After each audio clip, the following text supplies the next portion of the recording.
వరంగల్ జిల్లాలో ప్రముఖ కంపెనీల పేరుతో ఫేక్ పురుగుల మందులు విక్రయిస్తున్నటువంటి ముఠాను పోలీసులు అరెస్ట్ చేశారు. నకిలీ బ్రాండ్లతో గడువు తీరిన పురుగుల మందులను రైతులకు ముఠా విక్రయిస్తోంది. రంగంలోకి దిగిన పోలీసులు 7గురిని అదుపులోకి తీసుకున్నారు. మరో నిందితుడు వేరే కేసులో అరెస్ట్ అయ్యి జైల్లో ఉండగా ఇంకో నిందితుడు పరారీలో ఉన్నాడు.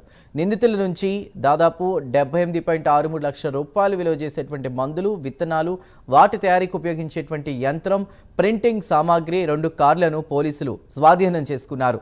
నిందితులపై గతంలో కూడా పలు కేసులు నమోదైనట్లు పోలీసులు తెలిపారు.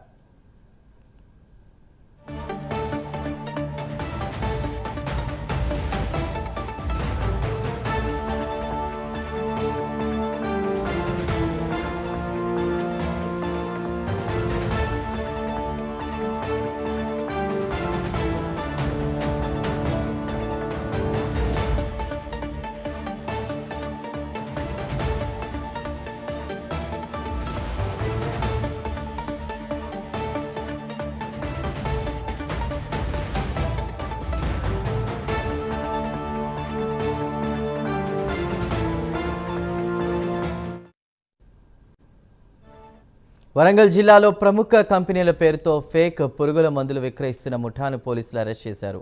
నకిలీ బ్రాండ్లతో గడువు తీరిన పురుగుల మందులను రైతులకు ఈ ముఠా విక్రయిస్తోంది.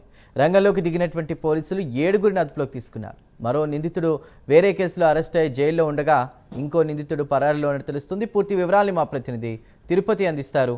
తిరుపతి. చందు, వరంగల్ జిల్లాలో ప్రముఖ కంపెనీల పేరుతో ఫేక్ పురుగుల మందులు విక్రయిస్తున్న ముఠాను పోలీసులు అరెస్ట్ చేశారు. రైతులకు నకిలీ బ్రాండ్లతో మోసాలకు పాల్పడుతున్నటువంటి 9 మందితో కూడినటువంటి ముఠాను పోలీసులు అరెస్ట్ చేసినటువంటి పరిస్థితి కనబడుతుంది. 7గురు సంబంధించి రిమాండ్ కి పంపారు. ఇంకొంతమంది 2 పరారీలో ఉన్నట్టు తెలుస్తుంది. వేరే కేసులో అరెస్ట్ అయిన జైల్లో మరో నిందితుడు ఉన్నారు. 78.63 లక్షల విలువైన ప్రముఖ కంపెనీల పేరుతో గడువు తీరిన పురుగుల మందులు, పురుగు మందుల తయారీ యంత్రము, ప్రింటింగ్ సామాగ్రి, 2 బంకర్లు స్వాధీనం చేసుకున్నారు. నగరంలోని మట్టవాడకు చెందినటువంటి వేద ప్రకాష్ ఆధ్వర్యంలో రైతులను మోసం చేస్తూ ఈ నకిలీకి సంబంధించినటువంటి పురుగుల మందులు తయారు చేసినట్టు పోలీసులు గుర్తించారు. గడువు తీరినటువంటి మందులు తక్కువ ధరకు కొని ఎక్కువ ధరకు రైతులకు అమ్ముతున్నారు. ప్రముఖ కంపెనీల పేరుతో పురుగు మందులు తయారు చేసి ఈ ముఠా విక్రయిస్తుంది. ఈ నిందితులపై గతంలోనే పోలీసు కేసులున్నట్టు సిపి తెలిపారు. నిందితులపై పీడీ యాక్ట్ పెడుతున్నాం. రైతుల పురుగు మందులు,